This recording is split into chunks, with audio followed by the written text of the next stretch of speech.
Yesus, menyembahmu, menyenangkan hatimu, segenap jiwaku menyembahmu saja.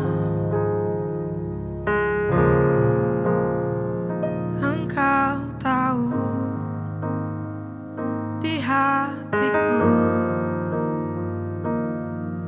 ada sejuta rindu untuk selalu bersamamu, Yesusku. Izinkan ku menyenangkan hatimu lewat nyanyian hatiku.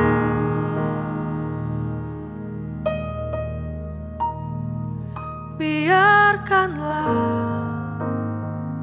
ku menyembah, walau tak dengan puisi yang indah. Biarkanlah ku menyembah, memberikan hati ini ku berserah dengan penuh kasih sayang. Biarkan Tuhan aku menyembah.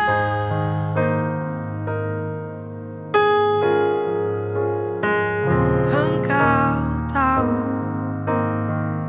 di hatiku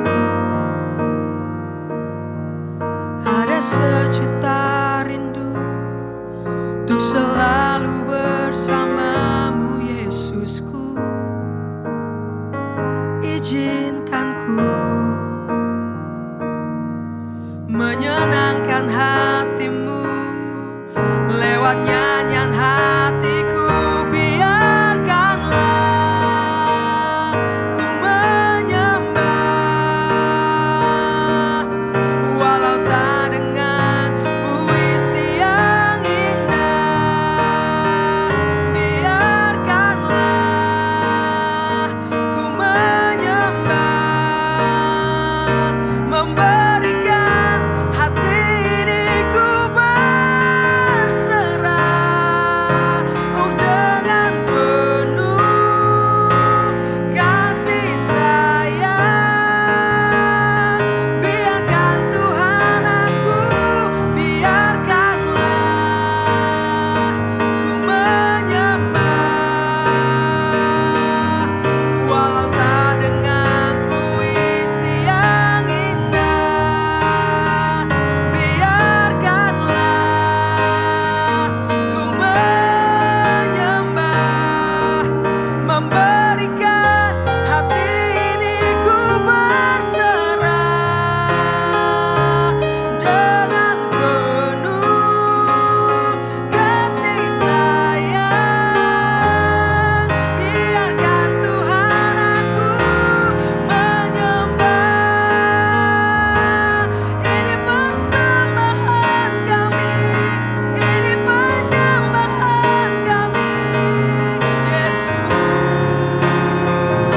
Segenap jiwa kami Tuhan, segenap nafas kami, segenap hidup kami Bapa, biarkan kami menyembah-Mu.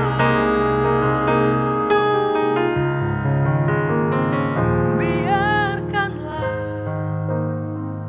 ku menyembah, walau tak dengan puisi yang indah. Biarkanlah ku menyembah, memberikan hati ini ku berserah, oh dengan penuh kasih sayang. Biarkan Tuhan aku menyembah.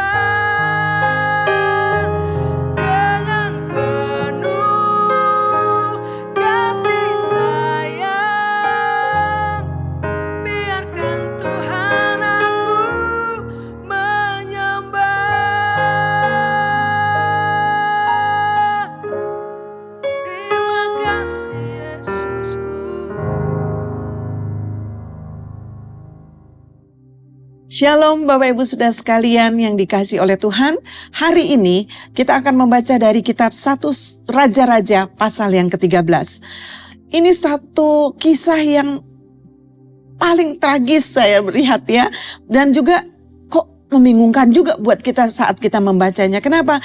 Ini merupakan satu pasal yang mengisahkan tentang ketaatan yang luar biasa. Tapi akhirnya berakhir dengan kegagalan yang fatal. Ini merupakan satu hal mungkin menjadi topik buat kita bahwa bahaya mengabaikan suara Tuhan demi suara manusia, ya. Pasal ini mengisahkan seorang abdi Allah datang dari Yehuda ke Betel atas perintah Tuhan. Tugasnya sangatlah berbahaya. Kenapa? Karena dia harus menegur Raja Yerobeam yang sedang berdiri di depan mezbah berhala. Ia melakukan tugasnya dengan sempurna. Abdi Allah ini melakukan tugasnya dengan sempurna. Dia bernubuat dan mezbah itu pecah. Dan ketika raja hendak menangkapnya, tangan raja itu menjadi kaku. Melalui doa sang abdi Allah, tangan raja menjadi pulih.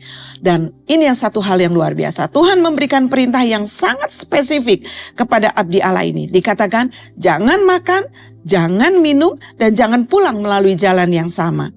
Dari hal ini kita akan melihat ada 3 tahapan kejatuhan dari abdi Allah ini. Yang pertama, hati-hati, kita perlu ada keteguhan di tengah godaan dunia. Ayat 1-10.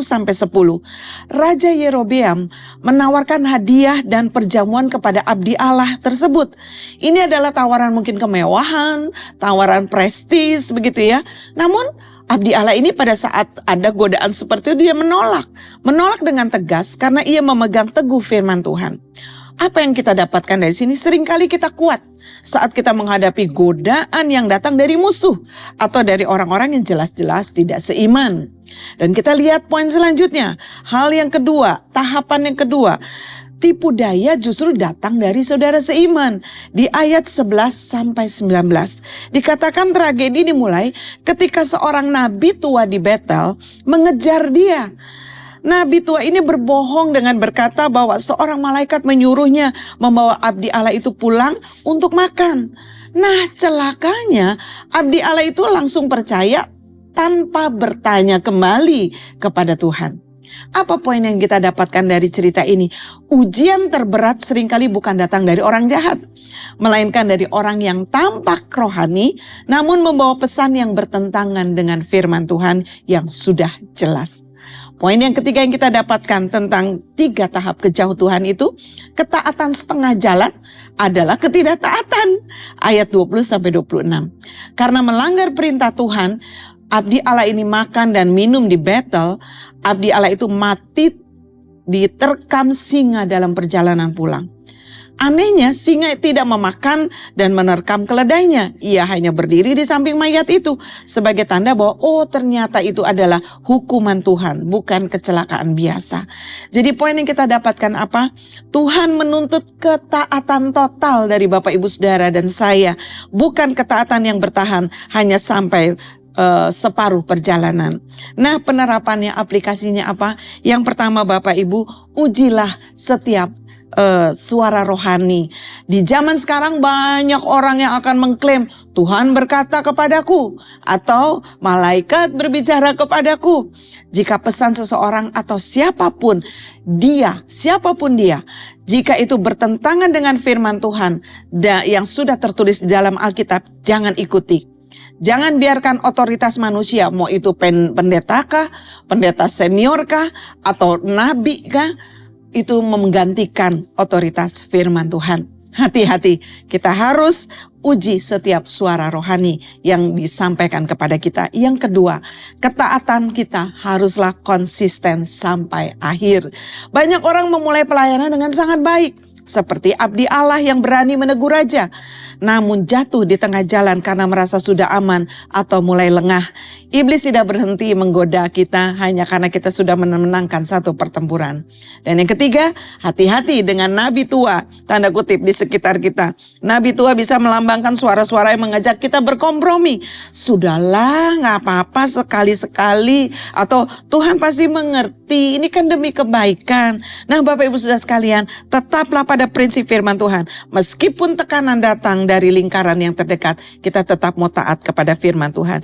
Kisah tragis ini bukan berarti Tuhan itu kejam, melainkan Tuhan itu kudus. Firman-Nya bukan untuk dinegosiasikan. Ketaatan kita kepada Tuhan harus melampaui rasa hormat kita kepada manusia manapun. Jangan biarkan makan dan minum, tanda kutip ya, sesaat yang akhirnya menghancurkan panggilan kekal yang Tuhan berikan kepada Bapak, Ibu, Saudara, dan saya. Baik, kita tutup dengan doa yang kita tahu Tuhan akan bekerja dalam hati kita semua untuk kita dapat mampu melakukan dengan ketaatan kepada firman Tuhan.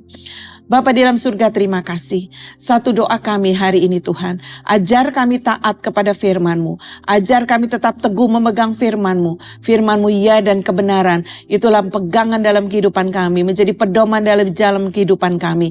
Kami tidak mau kompromi dengan apapun. Kami tetap mau memegang firman Tuhanlah otoritas tertinggi dalam kehidupan kami. Tolong kami Roh Kudus untuk melakukannya sampai akhir hidup kami. Kami tetap hidup menyenangkan hati Tuhan. Di dalam nama Tuhan Yesus kami berdoa dan bersyukur. Amin. Tuhan Yesus memberkati. 1 Raja-Raja 13. Abdi Allah dari Yehuda. Sedang Yerobeam berdiri di atas mezbah itu sambil membakar korban. Maka atas perintah Tuhan datanglah seorang abdi Allah dari Yehuda ke Betel. Lalu atas perintah Tuhan berserulah orang itu terhadap mezbah itu. Katanya, hai mezbah, beginilah firman Tuhan, bahwasanya seorang anak akan lahir pada keluarga Daud, Yosia namanya. Ia akan menyembelih di atasmu imam-imam bukit pengorbanan yang membakar korban di atasmu, juga tulang-tulang manusia akan dibakar di atasmu. Pada waktu itu juga ia memberitahukan suatu tanda ajaib. Katanya, inilah tanda ajaib, bahwa Tuhan telah berfirman, bahwasanya mezbah itu akan pecah, sehingga tercurah abu yang di atasnya. Demi Raja Yerobeam mendengar perkataan abdi Allah yang diserukannya terhadap mezbah di Betel itu, ia mengulurkan tangannya dari atas mezbah dan berkata, tangkaplah dia. Tetapi tangan yang diulurkannya terhadap orang itu menjadi kejang, sehingga tidak dapat ditariknya kembali. Mezbah itu pun pecahlah, sehingga abu yang di atasnya tercurah, sesuai dengan tanda ajaib yang diberitahukan abdi Allah itu atas perintah Tuhan. Lalu berbicaralah raja dan berkata kepada abdi Allah itu, mohonkanlah belas kasihan Tuhan, Allahmu, dan berdoalah untukku, supaya tanganku dapat kembali. Dan abdi Allah itu memohonkan belas kasihan Tuhan, maka tangan raja itu dapat kembali dan menjadi seperti semula. Kemudian berbicaralah raja kepada abdi Allah itu, marilah bersama-sama dengan aku ke rumah, segarkan badanmu, sesudah itu aku hendak memberikan suatu hadiah kepadamu. Tetapi abdi Allah itu berkata kepada raja, sekalipun setengah dari istanamu kau berikan kepadaku, aku tidak mau singgah kepadamu. Juga aku tidak mau makan roti atau minum air di tempat ini. Sebab beginilah diperintahkan kepadaku atas firman Tuhan. Jangan makan roti atau minum air dan jangan kembali melalui jalan yang telah kau tempuh itu. Lalu pergilah ia melalui jalan lain dan tidak kembali melalui jalan yang telah diambilnya untuk datang ke Betel. Di Betel diam seorang nabi tua. Anak-anaknya datang menceritakan kepadanya segala perbuatan yang dilakukan abdi Allah pada hari itu di Betel. Mereka menceritakan juga kepada ayah mereka perkataan yang dikatakannya kepada raja. Kemudian ayah mereka bertanya, dari jalan manakah ia pergi? Lalu anak-anaknya menunjukkan kepadanya jalan yang diambil abdi Allah yang datang dari Yehuda itu. Ia berkata kepada anak-anaknya, pelanai keledai bagiku. Mereka memelanai keledai baginya, lalu ia menunggangnya dan pergi mengikuti abdi Allah itu dan mendapatinya duduk di bawah sebuah pohon besar. Ia bertanya kepadanya, engkaukah abdi Allah yang telah datang dari Yehuda? Jawabnya, ya, akulah itu. Katanya kepadanya, marilah bersama-sama aku ke rumah untuk makan roti. Tetapi jawabnya, aku tidak dapat kembali bersama-sama engkau dan singgah kepadamu. Aku tidak dapat makan roti atau minum air bersama-sama engkau di tempat ini, sebab telah diperintahkan kepadaku atas firman Tuhan. Jangan makan roti atau minum air di sana. Jangan berjalan pulang melalui jalan yang telah kau ambil itu. Lalu jawabnya kepadanya, aku pun seorang nabi juga seperti engkau, dan atas perintah Tuhan seorang malaikat telah berkata kepadaku, bahwa dia pulang bersama-sama engkau ke rumahmu, supaya ia makan roti dan minum air. Tetapi ia berbohong kepadanya. Kemudian orang itu kembali bersama-sama dia, lalu makan roti dan minum air di rumahnya. Sedang mereka duduk menghadapi meja, datanglah firman Tuhan kepada nabi yang telah membawa dia pulang. Ia berseru kepada abdi Allah yang telah datang dari Yehuda, beginilah firman Tuhan, karena engkau telah memberontak terhadap titah Tuhan dan tidak berpegang pada segala perintah yang diperintahkan kepadamu oleh Tuhan, Allahmu, tetapi kembali dan makan roti dan minum air di tempat ini walaupun ia telah berfirman kepadamu, jangan makan roti atau minum air, maka mayatmu tidak akan masuk ke dalam kubur nenek moyangmu. Setelah orang itu makan roti dan minum air, dipelanailah keledai baginya. Orang itu pergi, tetapi di tengah jalan ia diserang seekor singa dan mati diterkam. Mayatnya tercampak di jalan dan keledai itu berdiri di sampingnya. Singa itu pun berdiri di samping mayat itu. Orang-orang yang lewat melihat mayat itu tercampak di jalan dan singa berdiri di sampingnya. Dan mereka menceritakannya di kota tempat kediaman Nabi tua itu. Ketika hal itu kedengaran kepada Nabi yang telah membujuk dia berbalik kembali, ia berkata, "Dialah abdi Allah yang telah memberontak terhadap titah Tuhan. Tuhan menyerahkan dia kepada singa, yang mencabik dan membunuhnya sesuai dengan firman Tuhan yang diucapkannya kepadanya. Lalu berbicaralah ia kepada anak-anaknya, 'Pelanailah keledai bagiku.' Dan mereka memelanainya. Kemudian ia pergi dan menemukan mayat orang itu tercampak di jalan, sedang keledai dan singa berdiri di sampingnya. Singa itu tidak memakan mayat itu dan tidak mencabik keledai itu. Nabi tua itu mengangkat mayat abdi Allah itu, menaruhnya ke atas keledai dan membawanya kembali ke kotanya sendiri untuk diratapi dan dikuburkan. Mayat orang itu dikuburkannya di dalam kuburnya sendiri. Maka diratapilah dia. 'Wahai saudaraku.' Setelah ia menguburkannya, ia berkata kepada anak-anaknya, 'Kalau aku mati, kuburkanlah aku dalam kubur ini bersama dengan abdi Allah itu, dan taruhlah tulang-tulangku di sisi tulang-tulangnya.' Sebab perkataan yang atas perintah Tuhan telah diserukannya terhadap mezbah yang di Betel itu dan terhadap segala kuil di bukit-bukit pengorbanan yang di kota-kota Samaria akan betul-betul terjadi. Sesudah peristiwa ini pun Yerobeam tidak berbalik dari kelakuannya yang jahat itu, tetapi mengangkat pula imam-imam dari kalangan rakyat untuk bukit-bukit pengorbanan. Siapa yang mau saja, ditahbiskannya menjadi imam untuk bukit-bukit pengorbanan. Dan tindakan itu menjadi dosa bagi keluarga Yerobeam, sehingga mereka dilenyapkan dan dipunahkan dari muka bumi.